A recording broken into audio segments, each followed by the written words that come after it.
Nanay Cuisine Official Channel.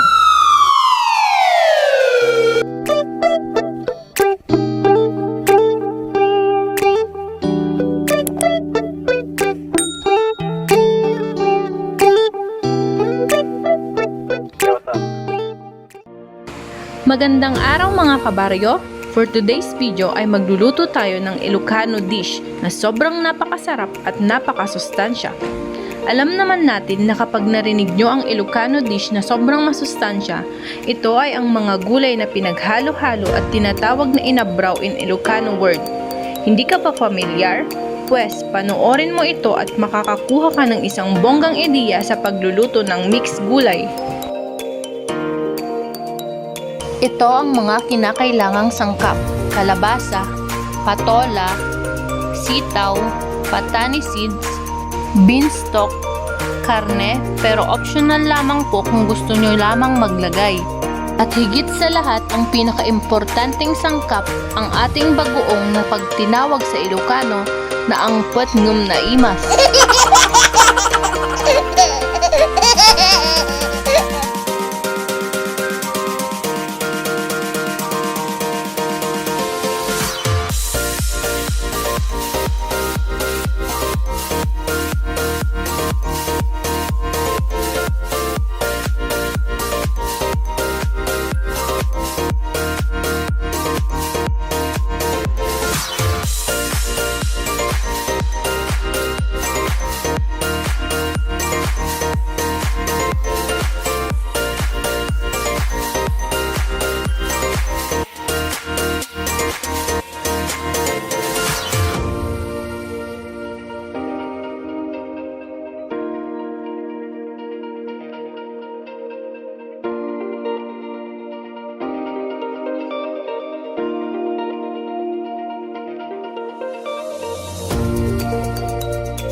Nagimasan apo, angot pay lang ka makapabisinan.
So, ayun na nga guys. Sana natakam kayo sa aming niluto. Bukod sa masarap ay napaka-budget friendly lamang ito. For more updates, please don't forget to subscribe, like, and click the notification bell para ma-notify kayo sa mga bagong videos na i-upload namin. Bye! Thank you for watching!